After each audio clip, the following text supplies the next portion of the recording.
Magandang umaga sa lahat. Magandang umaga din natin. Ngayon ay tatalakayin naman natin ang Lithography of Communication in Del Haines. Lithography of Communication ay isang lakip o paraan ng wika na tumitingin hindi lamang sa struktura at struktura nito tulad ng gramatika o tunog, kundi sa kung paano ito ginagamit sa tunay na sitwasyon na pakikipag-usap sa loob ng kultura o lipunan. Ang paggamit ng po at opo ay tanda ng paggalang sa mga Pilipino. Ang samantala sa ibang kultura naman, ipapakita nito ang paraan ko ng paggamit ng tono o body language. Ayon kay Del Haines, ang wika ay hindi lang basta sistema ng tunog at gramatika, kundi isang paraan na pagkipag-ugnayan at ipinapakita din ng ethnography of communication na ang paraan ng pagsasalita ng mga tao ay naapektuhan ng halimbawa nito ay kultura. Ang kultura, halimbawa ng kultura ay tradisyon at paniniwala. Pangalawa, ang lipunang papel. Halimbawa, guro, estudyante, magulang, anak. Pangatlo, sitwasyon. Halimbawa, formal o di formal. Ang di formal ay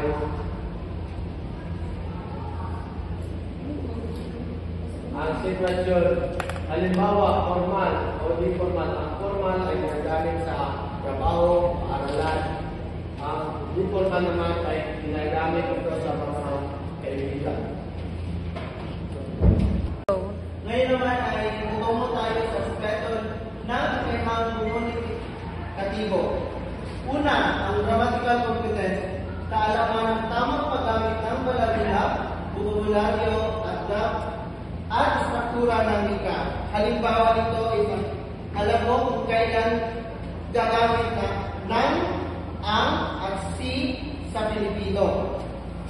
Ang pangalawa, social linguistic competence. Kakayahan umangkop sa kultura, relasyon, at konteksto sa pakikipag-usap. Halimbawa na lang ito isang magalang pagsasalita ng guro, ngunit may casual na pang sa kaibigan. So, sa madaling sabi, kapag ang social linguistic competence ay dapat marunong kang umangkop kung paano mo sinasalita at isang pangungusap. Pangatlo, ang discourse competence. Kakayahan mo manatili ang maayos na daloy ng idea sa komunikasyon. Halimbawa nito, alam mo kung paano magpatuloy ang usapan o matapos ng pahayag ng hindi bastos o putol. So, sa madaling sabi, dapat kapag ikaw ay nagsasalita, dapat hindi bastos at hindi putol ang sasabihin. Tungo tayo sa modeling speaking ni Del Haines. Ang modeling speaking ay ginagamit ni Del Haines upang suwiin ang sangkap ng epektibong komunikasyon sa konteksto ng kultura. Ang bawat titik ng speaking ay gumapatawan sa isang aspeto ng komunikasyon. Ang unang letra ay S. Kahulugan ay setting at C. Merong paliwanag. Ng pag-uusap o ugnayan ng tao. Sa madaling sabi, ang setting and seat ay nakasentro siya kung saan naganap ang pakikipag-usap at pakikipag-ugnayan ng isang tao. Ang susunod naman ay ang letter P or participants. Detalyadong paliwanag. Sino-sino ang kalahok ng pakikipagkalastasan? Sa madaling sabi, kung sino-sino ang mga kalahok ng iyong kalahok kapag kayo ay nakipag-usap sa or kalahok ng kung sino ang kalahok ng nagsasabi.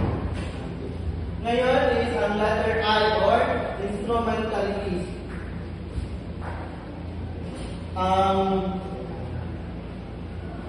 ay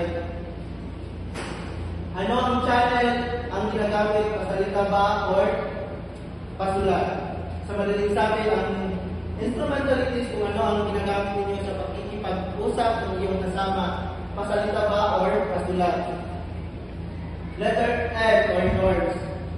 Ano ang paksa ng pag-uusapan? Sa madaling sabi, kung ano ang paksa ng inyong, dapat importante din kung ano ang paksa ng inyong pinag-usapan.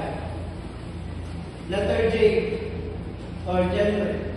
Ano ang diskursong ginamit, nagsasalaysay ba o nakikipag-talo o nangangapiran? Sa madaling sabi, ang diskursong ginamit ba ay nasalaysay o nakikipagtalo o nangangapiran ka sa iyong kausap? So, yun lang po at maraming salamat po.